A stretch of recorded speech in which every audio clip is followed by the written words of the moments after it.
Muy buenas noches.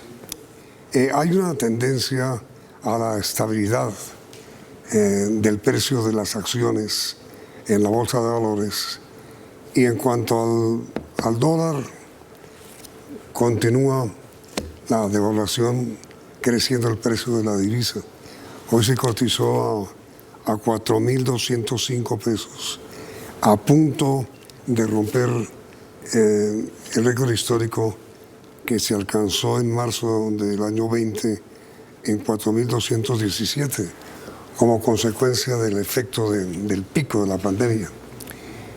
Nuestro invitado de esta noche es el doctor Luis Fernando Mejía, director de FEDesarrollo. Él es máster en Economía de la Universidad de Chicago y uno de los 4 economistas con mayor número de citas académicas alcanzadas en América Latina. Fue director de planeación y fue también asesor del Banco de la República, y es uno de los hombres más consultados en temas económicos. Doctor Mejía, gracias por aceptar esta invitación. ¿Para dónde va la economía? También muy buenas noches. Pues miren, Colombia anda bien en materia económica. Este año estimamos que la economía podría crecer alrededor del 5,6%. El Banco de la República dijo ayer que podría crecer por encima incluso del 6%. Y cuando usted mira el desempeño regional, realmente Colombia va a estar liderando ese crecimiento económico en la región. ¿Apenas 5 o 6? 5 o 6 nosotros. Sí. El Banco de la República habla de algo por encima del 6%, el gobierno también está por encima del 6%. ¿Y ustedes cuánto calculan? 5 o 6. ¿Sí? Estamos en 5 o 6 con probablemente algo... Un poco más alta. Puede ser un poco más alta. Y Colombia está liderando el crecimiento en América Latina. El promedio del crecimiento este año para América Latina va a ser de alrededor del 2,5%. Así que Colombia tuvo un año muy bueno, que fue el año anterior, creciendo 10,7%. Este año una cifra cercana al 6%. Lo que nos falta es acelerar la generación de empleo, pero la economía, digamos, luce bien en términos relativos, con una solidez bastante marcada. ¿Para dónde van los valores, las acciones, los tests? ¿Para dónde van? Pues mire, muy difícil pronosticar obviamente para dónde van, pero sí le puedo contar algunos factores que están influenciando el movimiento de los precios de los activos locales. Uno de ellos tiene que ver obviamente con el tema político. Cuando estábamos en esta época de incertidumbre electoral, eso generaba volatilidad en el precio de las acciones, en el precio de los TES. Que se ha venido despejando en la medida en que, por supuesto, ya sabemos quién va a ser el presidente electo y ya se hizo el anuncio de quién va a ser su ministro de Hacienda. Sin embargo, también hay factores externos muy importantes, Yamil. Destacaría 2. Uno, que tiene que ver con la evolución del precio del petróleo, que sigue siendo determinante. El precio del petróleo mueve también el precio de las acciones relacionadas con el sector petrolero y, por supuesto, el precio del dólar. Pero el elemento más importante, Yamil, diría yo, tiene que ver con la incertidumbre adicional que ha surgido a nivel internacional. Ya hay noticias de que eventualmente Estados Unidos podría entrar en una recesión. Eso aumenta la aversión al riesgo de los inversionistas y hace más atractivo el precio del dólar, fortalece esa moneda. Así que esta tendencia seguramente continuará porque hay factores externos muy importantes en esta coyuntura. Pero a ver, doctor Mejía, ¿no es una contradicción que mientras hay una amenaza seria de recesión económica en Estados Unidos, el dólar se dispare? Tiene razón. Miren, cualquier otro país pasaría exactamente lo contrario. Exacto. ¿No? Una recesión implica deterioro de esa moneda. El problema es que en la economía mundial hay realmente muy pocos activos de refugio de valor, que son el oro típicamente y el dólar. No importa lo que pase, siempre los inversionistas, cuando hay incertidumbre, cuando hay volatilidad, prefiere mantener el dólar. ¿Por qué? Porque el dólar es una moneda universal, se utiliza para todas las transacciones y es el mecanismo preferido justamente para acogerse en momentos en donde hay incertidumbre como la que estamos viendo actualmente. ¿Y cuáles son los síntomas que preocupan o que motivan el rumor de recesión inminente en Estados Unidos? El tema más importante, Yamil, tiene que ver con la subida de la tasa de interés por parte de la Reserva Federal, que es el equivalente al Banco de la República en Estados Unidos. ¿Y por qué esto genera preocupaciones de recesión? Pues usted sabe muy bien, cuando sube la tasa de interés, eso empieza a encarecer el costo del crédito, no solamente para los hogares a través del crédito consumo, sino también para las empresas. Y cuando empieza a encarecerse el crédito, por supuesto eso implica menor demanda y eventualmente una desaceleración económica. Ahí está ese delicado balance. ¿Por qué está haciendo esto la Reserva Federal? Porque tiene un problema de inflación gigante, la inflación más alta en 40 años. Está tratando de disminuir el crecimiento de la demanda, pero ya muchos analistas están diciendo que al hacer esto podría conducir a una recesión a partir del próximo año a esa economía. ¿Y eso impactaría a Colombia, cree usted? Indudablemente a través de dos canales, Yamid. El primero es el canal financiero, el canal de precios de los activos, como lo acabamos de comentar, especialmente el fortalecimiento del precio del dólar, que sigue siendo un fenómeno global, no es solamente para el caso colombiano. En Europa hoy se disparó también, ¿no? Así es un fortalecimiento generalizado. Dólar y petróleo. Tal cual. Pero mire, el otro elemento tiene que ver ya después con el canal real. ¿Cuál es el canal real? El canal del comercio. Si empieza a desacelerarse el crecimiento de la economía en Estados Unidos, eso implicará, por supuesto, una menor demanda de nuestras exportaciones. Estados Unidos sigue siendo nuestro principal socio comercial.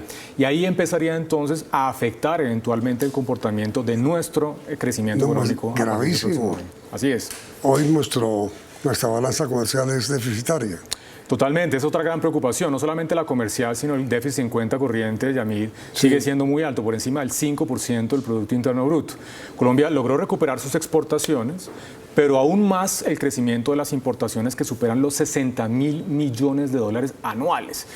Y en ese contexto, pues Colombia va a estar en una coyuntura complicada, porque si se viene el ajuste de tasas de interés, se viene una desaceleración económica mundial, los inversionistas van a estar cada vez mirando con mayor lupa qué economías tienen vulnerabilidades y cuáles no, y Colombia tiene una vulnerabilidad que no es menor en la parte externa.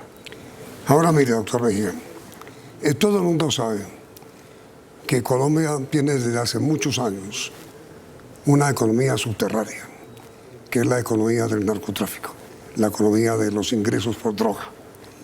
Y una de las razones que muchos observadores adjudican al bajo precio del dólar es precisamente la inundación de dólares como consecuencia de la exportación de droga. ¿Por qué se está presentando hoy otro fenómeno? Mercho, ¿por qué si continúa la exportación de droga, perdónenme que se lo diga, o que lo diga así, está subiendo tanto el precio del dólar? ¿Qué es lo que está ocurriendo? Pues mire, Yamil, lo primero es que los estudios que se han hecho sobre el comportamiento de la economía social, narcotráfico especialmente, realmente no han encontrado cifras que sean de una magnitud que explique sustancialmente el movimiento de la moneda. ¿Cuáles son las cifras? Que la economía del narcotráfico explica máximo un 5% del total de la economía colombiana. ¿Así? Así es. ¿Eso no es tanto el impacto? Así es. Desde el punto de vista de los agregados macroeconómicos, al menos no se ve con las cifras que se han recopilado por parte de expertos en materia de estudios de la economía del narcotráfico. Ahora bien, en la parte... Perdóneme, entonces, ¿es equivocada la creencia de que todos los dólares, o buena parte de los dólares que ingresan a Colombia, son dólares producto de su exportación de droga? ¿Eso no es cierto? Pues algo hay, pero no es el elemento determinante. ¿Apenas el 5%? En términos de aporte al PIB, en términos de aporte al comercio exterior, todavía no hay cifras concretas porque es muy difícil justamente medir esos dólares que son ilegales. Entonces, le diría, seguramente puede estar afectando, pero no es el elemento determinante. El elemento determinante en esta coyuntura, en el precio del dólar, tiene que ver justamente con estos fenómenos externos, especialmente el aumento en la aversión al riesgo, la volatilidad, la incertidumbre, que genera que los inversionistas buscan activos refugios como el dólar. Pero entonces, por este análisis uno ve, doctor Mejía, que el futuro no es bueno. Pues está la incertidumbre del nuevo gobierno, a pesar de los buenos signos que ha dado con sus nombramientos. Está la incertidumbre del petróleo, está la recesión norteamericana, está el bajo ingreso de exportaciones de Colombia, que no crece. ¿Para dónde vamos? Inmediatamente después de comerciales, ¿quieren?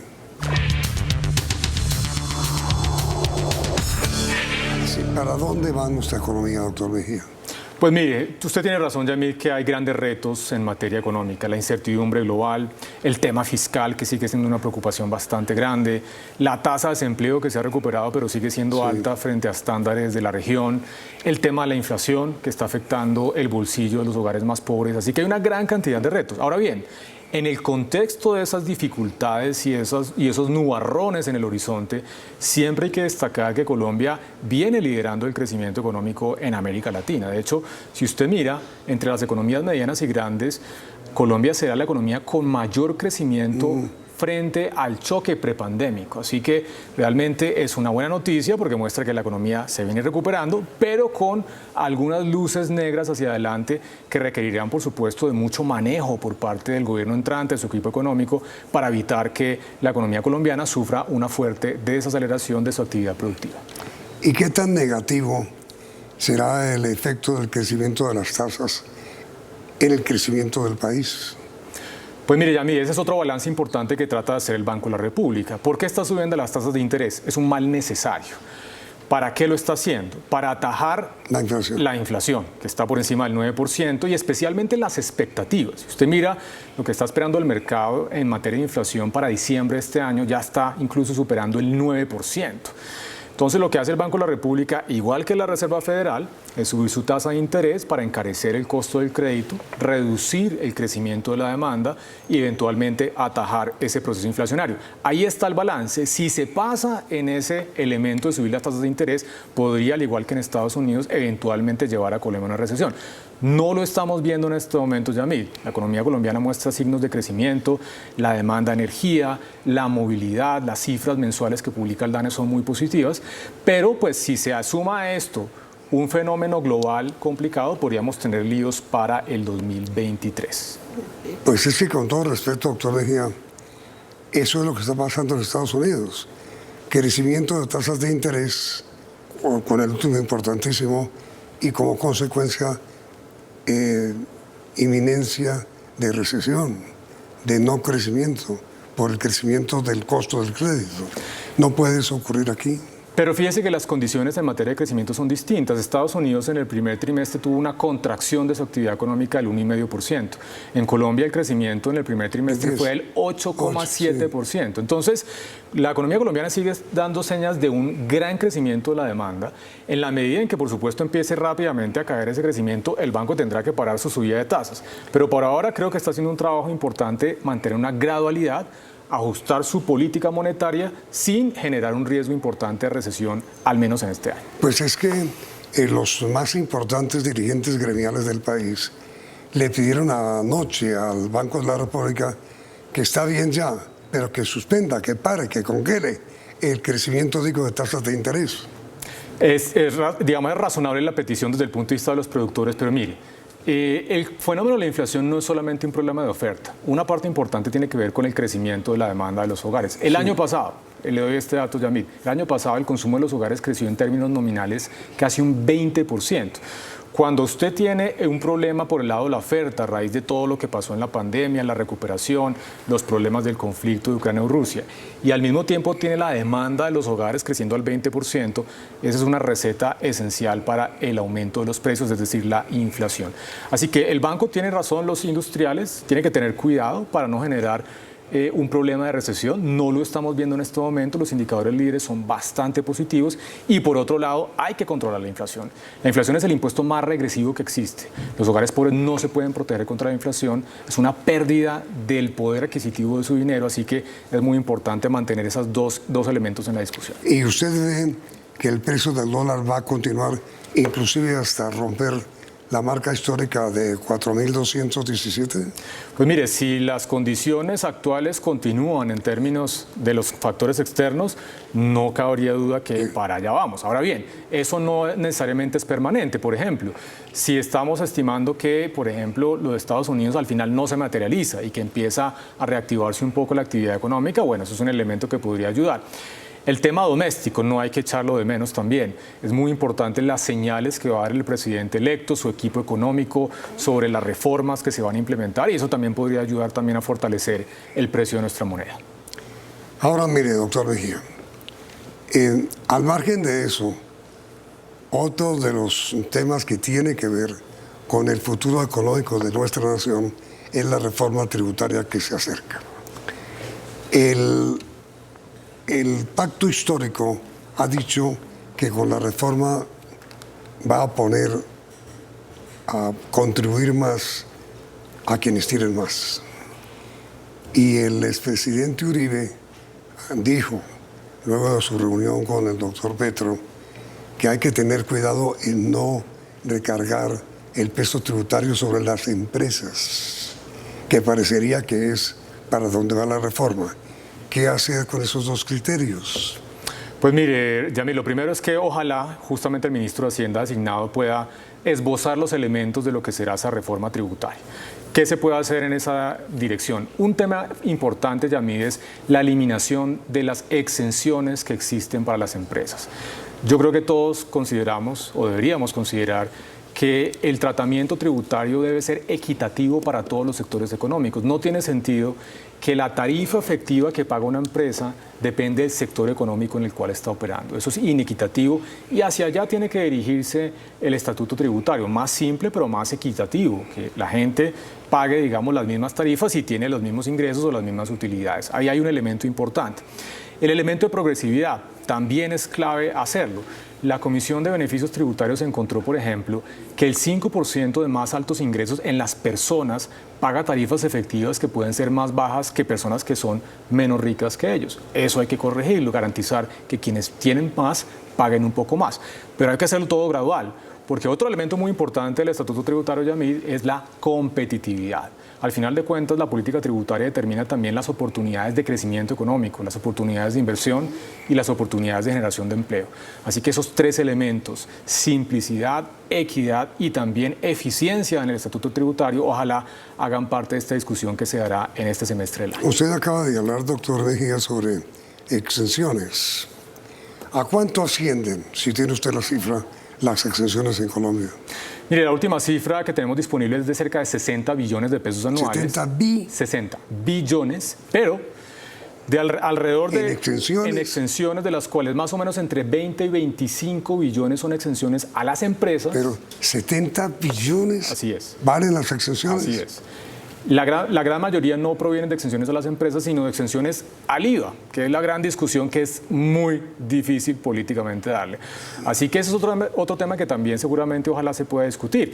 Seguramente con algunos productos de canasta familiar que no se deban tocar, obviamente porque es políticamente y socialmente sensible, pero también hay que tener en cuenta que las exenciones del IVA a quienes más favorecen no son a los hogares pobres, que realmente compran en tiendas de barrio donde no se paga IVA. Pero ya el gobierno Petro ha dicho que no toca el IVA.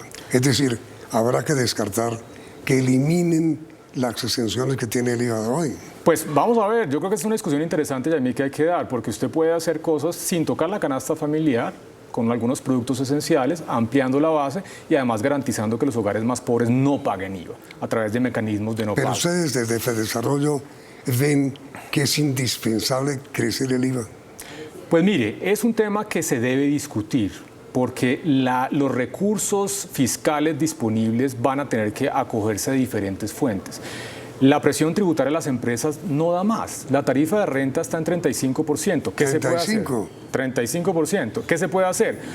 Eliminar exenciones y ojalá eventualmente bajar esa tarifa de renta para que se pague una tarifa que sea razonable, pero sin exenciones. Acá tenemos un equilibrio en donde usted tiene una tarifa del 35%, pero uno con una gran cantidad de exenciones dependiendo del sector económico.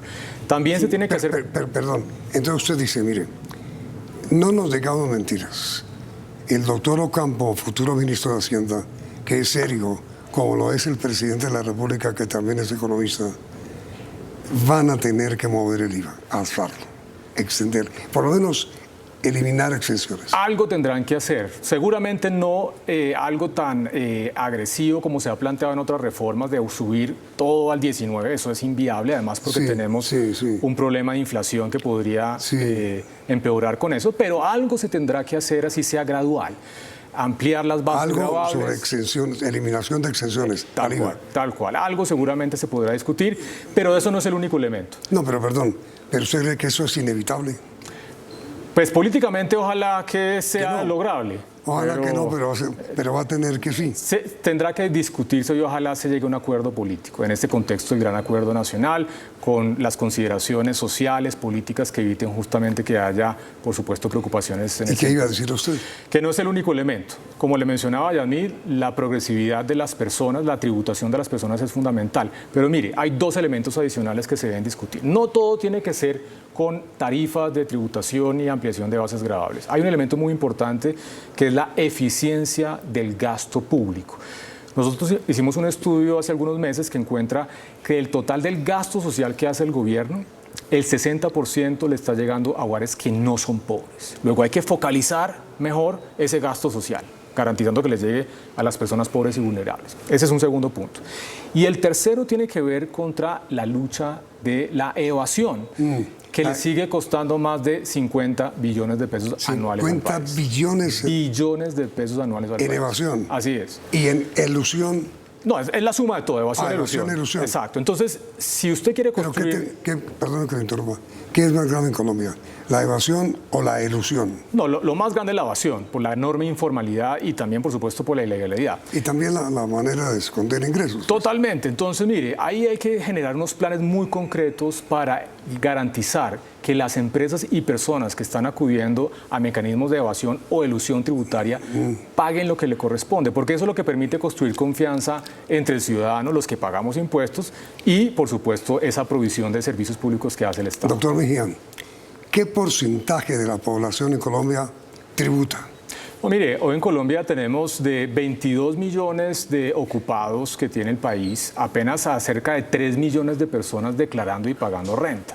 ¿3 millones? Así es, así que la proporción de personas que declaran y pagan renta en Colombia es muy pequeña. Esa es una discusión muy difícil, porque cuando se habla cada vez de ampliar la base gravable, la gente dice no se puede tocar a la clase media. Pero mejor dicho, usted está diciendo que menos del 10% de la población de Colombia menos tributa. Que tributa y declara renta, así es. Ese es uno de los grandes problemas y usted mira los diagnósticos que ha hecho la OCDE. Lo más importante que sale es que Colombia realmente, las fuentes de recaudo tributario salen de las empresas y no tanto de las personas, que es exactamente al revés de lo que pasa en los países de la OCDE. Las fuentes de tributación son las personas, los dueños de las empresas, los que devengan un salario o un ingreso, y no tanto las empresas. En Colombia tenemos exactamente al revés. La gran mayoría de la tributación proviene de las empresas y no tanto de las personas. ¿Y cómo se hace, doctor Mejía, para ampliar la base de tributación? Es decir, que toda la gente pague así sea mínimo, pero que tribute algo mínimo. Pues ojalá, Yamil, que eso se pudiera hacer, eso requiere acuerdos políticos. Pero esa es la solución. Sí, eso se puede hacer y realmente cuando usted mira el rango exento para Colombia es muy alto. Solamente las personas que ganan más de 2,5 millones de pesos empiezan a declarar renta. Y resulta que en Colombia pues tenemos una distribución del ingreso que es bastante baja. Entonces no es para llegarle a la clase media, pero sí para ir generando, como usted dice, algo de tributación que permita generar cultura tributaria y además que la gente verifique justamente para dónde se están yendo sus impuestos. Ojalá eso también se pueda discutir. Sé que es políticamente muy complicado, pero pues vale la pena dar ese debate. Pero mire, doctor Mejía, en un país como el nuestro, pobre, con una economía informal sí, del 50% o más, sí. ¿En cuánto está? La informalidad laboral está en el 63%, Yamil. 63. La economía informal. Así es. Imagínese. ¿Cómo aspira uno a que tribute si el 63% de la economía es informal? Por eso nosotros también siempre hemos hablado de que la reforma tributaria no puede ser solamente una reforma tributaria, tiene que ser una reforma laboral que permita incentivar la generación de empleo formal. Colombia no va a dar el salto en materia económica hasta tanto no haga una reforma importante en materia laboral que permita justamente lo que usted está diciendo, que no tengamos a más del 60% de los ocupados en Colombia por fuera de toda la regulación formal. Así que tenemos que hacer las dos cosas, ampliar las bases, generar más tributación, mejorar la eficiencia del gasto, luchar contra la evasión, pero también, por supuesto, aumentar la formalidad. La formalidad para que toda la gente tenga, o una mayoría de la gente tenga lo que supone la formalidad. Tal cual. Es decir, sus primas, sus servicios, su asistencia médica, su vivienda. Y el acceso a una pensión, Yamil, no hemos hablado de ese tema, pero es fundamental. ¿Por qué no tenemos a la gran mayoría de adultos mayores con acceso a la pensión? Porque la gran mayoría son informales, nunca cotizan. Cuando llegan a su edad de pensión, obviamente no pueden acceder a esa pensión. Pero mi pregunta, ¿usted es optimista, Fedesarrollo, ve el futuro con optimismo? Indudablemente, Yamil. Yo soy bastante optimista porque Colombia ha mostrado esa capacidad de recuperarse rápidamente frente a un choque enorme como fue la del COVID-19. Está liderando el crecimiento en términos de la región. Tiene retos muy importantes, locales y además externos, pero siempre la sociedad colombiana ha mostrado esa capacidad justamente de construir consensos y de hacer las reformas que se necesitan para avanzar hacia ese camino del crecimiento con empleo y con equidad. Doctor Luis Fernando Mejía, presidente de Fedesarrollo, muchas gracias por su asistencia a esta invitación y ojalá los mejores días, como dijo alguna vez el presidente López, estén por venir. Muchas gracias, también un saludo muy especial. A usted muy amable. Y a ustedes, televidentes, gracias por la sintonía y por favor, continúen aquí en Noticentro 1. Sí.